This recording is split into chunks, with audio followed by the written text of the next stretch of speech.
Hey guys, it's Jag. Welcome back to the arcade. Let's get back to just another game, Spyro the Dragon. Now, last time we wrapped up 100% completion in all of the Peacekeepers levels. We did the flight level, we got the boss done, we even got the skill point for it, and we have all the gems and all the dragons saved, so there's nothing left for us to do I can't believe how fast you found but so to much head to the stolen next level, treasure. and neither can I, Gosnald, but Hop aboard for the Magic Crafter's Yeah, let's World go. if you're ready. even though it looks like we've found a lot of the treasure, really, we've only found 3,000 gems. And from what I remember, the actual number of gems to find in the game is 12,000. So the next two hub worlds and all their associated worlds are probably going to have 9,000 gems between them. So we're only really looking at the smallest amount of world completion so far. We've got a lot of world completion left to go. In fact, I don't remember exactly, but I believe we're only around 30% complete with the game overall. So the fact that there's 60% completion to be had in the remaining two levels is kind of interesting. Now, I'm not gonna lie, and this place is beautiful, by the way. I love being up in the mountains. I don't want to go skiing all the time, but when I do want to go skiing, I love the scenery, and it feels like we are going between seasons. Like, the Artisan's World was spring, the Peacekeepers world was summer, I shouldn't fall into water because Spyro can't swim in this game. This kind of feels like it's going to be winter, so I'm interested to see if that trend continues with the next level being autumn or something. And that's quite a jump that we can't make. I have somewhat of a confession to make, by the way. This is actually post-commentary, and we're going to see how well I do. But I lost the original commentary from when I recorded this. I've been trying different audio setups, and I think I moved the mic just a little bit too far away in an effort to keep that popping, crackling thing from going on. Even if you guys can't really hear that too much, I can, and it bothers me. And it takes me a little while to realize this guy's actually wearing a fireproof apron. I thought it was clipping, which is why I moved the mic away a little bit, and ended up moving it to where it couldn't actually catch all of my words. So you hear me drop in and out quite a bit. So I ended up deciding to scrap that commentary and doing post-commentary because you can't actually copy files in Spyro Reignited unless you have a USB device hooked up, and I don't, so there's no way to go back and replay this level in particular without replaying all of the levels. So post-commentary is the least bad option, and it should really only be for this episode and not going forward, because I'm going to make sure I don't have this problem again. Enough about that. I feel like I've been saying this a lot, but this whole game is really beautiful, and we're going to be running into these sorcerer guys, these geomancers, that raise themselves above the ground and then laugh at us, and I don't really appreciate that. In fact, it takes me a little while to realize exactly what's going on here and how we can handle it. And I almost charge off the cliff because I'm smart. For a minute there. Oh, okay. Now let me explain. In the original recording, I didn't see what happened when I blew that fan lid off, and I thought it hit him in the head, but I wasn't for sure. But it does. I just see that now. And so when that didn't happen for the second fan lid, I give up on it. Hello, Cosmos. Welcome to Magic Crafters. I want you to release the dragons, reclaim our treasure, and recover the eggs from those pesky blue thieves. See, what really bothers me about this guy is I really wanted some help in trying to figure out how to defeat these Geomancer guys, and he just told me the obvious, and I don't appreciate that. Cosmos, you can go take a long walk off a short bridge.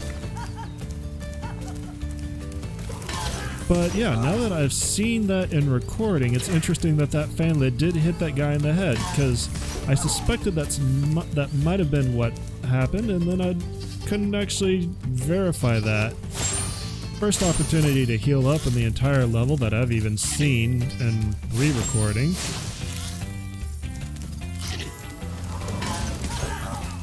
And not much we can do about that guy yet. We will be able to do something about him in the very near future. But we've got 78 out of 300 gems, 1 out of 3 dragons, and 0 out of 2 eggs. There aren't any skill points in this level, so we don't have to worry too much about that. I do like it when there are skill points in the hub levels, because you have multiple opportunities to get that without completely restarting a level. But it's interesting the levels that they choose for skill points and ones that don't. And I have to admit, there are very few levels where the skill point is actually difficult if you know what you're doing. Much like these egg thieves, if you know what you're doing, they're not hard. And what you shouldn't be doing is what I'm doing right now, and following his lead.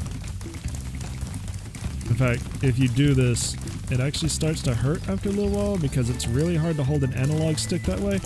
But you can make a shorter turn than he can make, or you can try to cut him off. Couldn't quite get the short turn pulled off. So let's charge into a wall, and then see if we can cut him off, which I'm also not doing a great job at. I expected to be, quite frankly, frustrated by egg thieves a lot more than I seem to be in this game so far. I know there's going to be at least one that runs across a very precarious path, and I'm going to have a lot of trouble doing that one. But I expected more of them to be kind of a pain than they actually are. Let's see, we have, I think, 6 levels attached to this hub world. There's one there, there's one up on the hill. There are, I think, 4 in the next area, and this actually, I'm not proud of this moment right here. Just shows to go how hard it is to actually control your charge.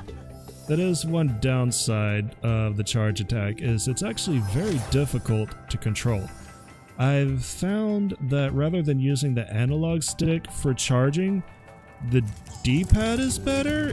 It's a little bit more precise, but it's still not my favorite move. I don't really like the charge over long distances.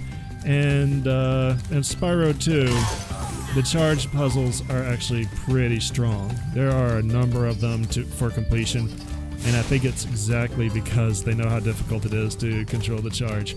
I've been told that in Spyro 1,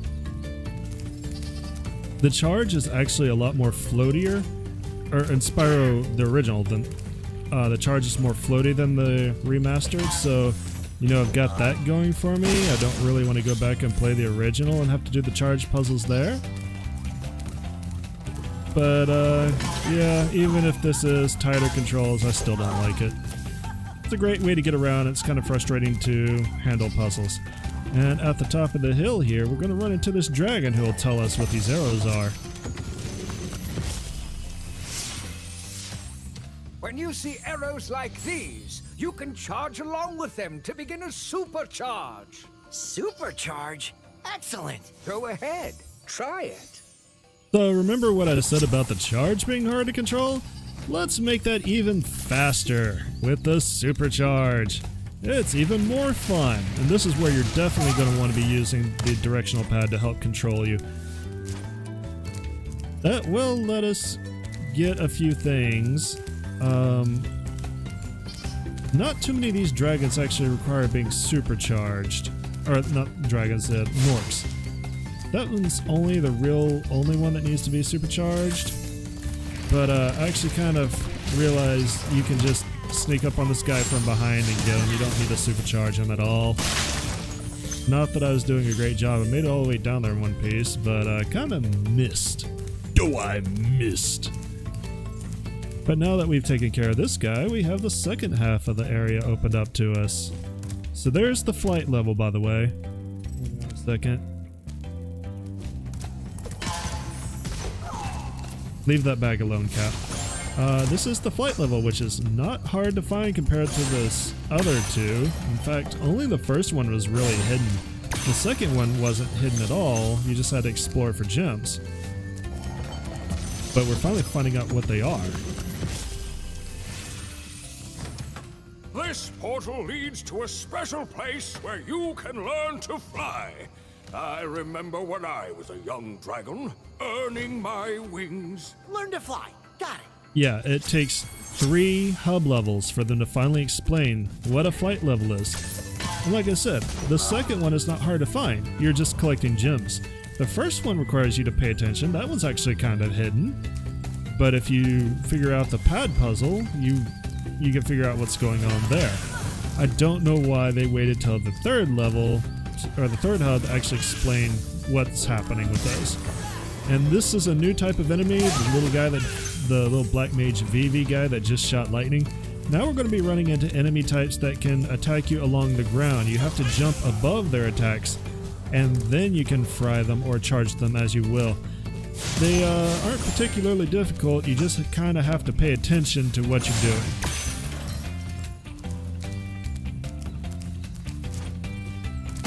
And at this point we have about 95 gems left, and we've taken out one of the egg thieves. We still don't know where the key is for this level, but I've basically decided since we've come this far in level completion, we might as well just finish and clean it up and do some of the subworlds next time, because I would really hate to keep coming back through here and have to kill all of these guys for level completion every time. This is not a bad group of enemies to be going up against, but the Geomancers are kind of a pain, and I didn't want to keep fighting those guys every time I came in here just to make progress. So I figured it's a little bit of a slow hub, but why not go ahead and wrap it up while we have the opportunity to. At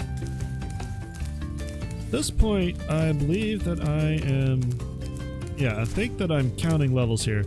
There's 3 that I saw in that area, 4, 5, so yeah, there's like 5 or 6 levels attached to this hub world, so I expect a lot of gem collecting to be there.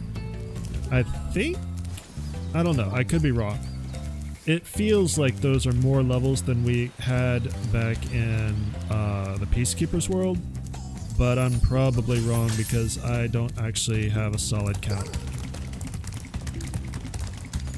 And I'm kind of starting to figure out here what we need to do to defeat this guy. You don't really have to worry about when he jumps up to that ledge. The trick to this is how you handle this path right here. You don't have a lot of time to get to him before he jumps up there. But every time you come in this room, he'll go ahead and reset for you. So, without the ability to get to that ledge, the important thing is to cut him off at these corners. And you can see I almost have it there. He takes these corners very wide, so if you take the inside track, you have just enough time to be able to fry him. So I believe this right here is the good attempt on that. Yep, there we go. That gives us both eggs for this level. So all we have to do now is hunt down the remaining gems.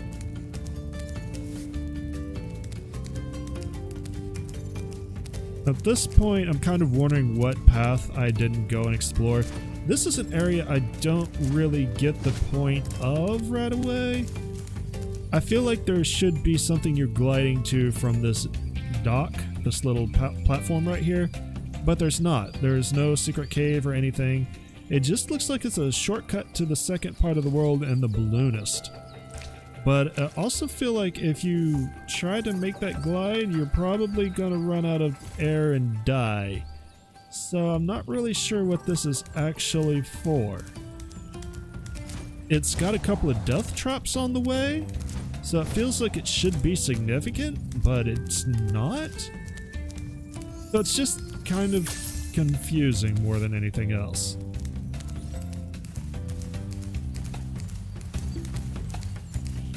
This is basically the point where I start trying to find another place I haven't done anything and see if I've missed any gems, and I'm kind of looking for the key, because I think that box down there in the second part of the world, at this point I'm thinking that's the lockbox. I need to find the key for it.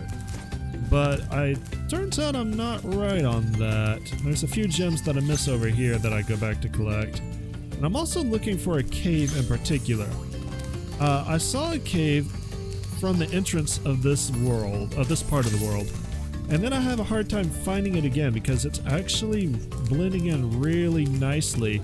You can kind of see it there as we're running towards the edge over there. I don't, but going back in the recording, I can see it. I can see where it is. But yeah, I don't figure that out for a little bit. Right there, you can also get another glimpse of it. But that cave actually has the lockbox that I'm looking for. The box down here in the second part of the world, that's not... I forget what I'm looking for here. Probably just checking totals. The lockbox down here, the steel thing, is not one that you actually use the key on.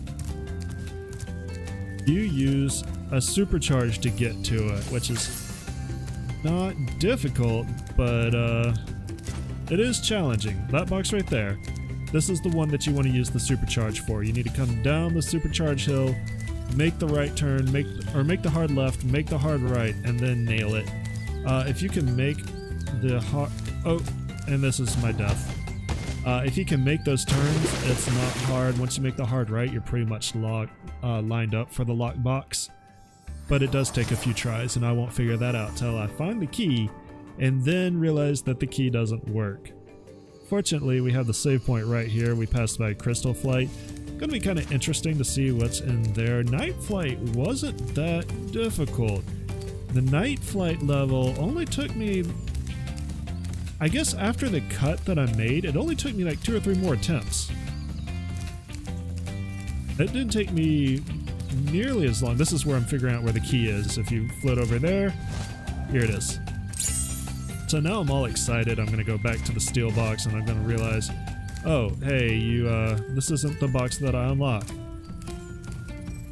Yep, does not unlock. Cannot figure it out. I'm thinking like it's a game bug, but nope. That key just doesn't want to take. But yeah, Night Flight only took me 2 or 3 more attempts after I made that cut than Sunny Flight did. Sunny Flight took me nearly an hour. And I feel like Night Flight was a simpler path, and that also helped me figure it out more. But yeah, I'm kind of interested to see how difficult Crystal Flight's going to be. This is where I've started to figure out that I need to use the supercharge to open that lockbox. All the way down, straight in the wall. This is something that I would really recommend you use the D-pad for. This is kind of precise maneuvering. You do not have a lot of room to work with here. And you have to make that hard right as soon as you make the hard left, or you'll run into that corner. So, as you can see, it's not the easiest thing in the world to pull off. It is the 3rd time the charm. I don't remember if this is 3 or 4. It is 3. Here we go. And just inside there is 25. So we only have 10 more to find, which at this point I know has to be in the cache, and I'm going to use Sparks to help me figure it out. The Sparks is definitely pointing back towards the first area, although if you're not watching him, you can easily lose track of where he's pointing. It's like right here, no idea where he went. So I get a little bit more height, and now I can see he's definitely pointing back towards the first area. And he actually points out where that cave is for me.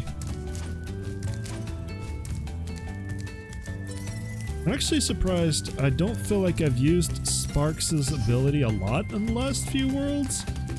I did a good job of finding the gems on my own, but I definitely need him to spot that cave right there.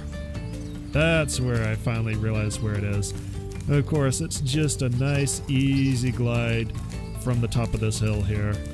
You don't even really have to try hard. It's literally just around the corner.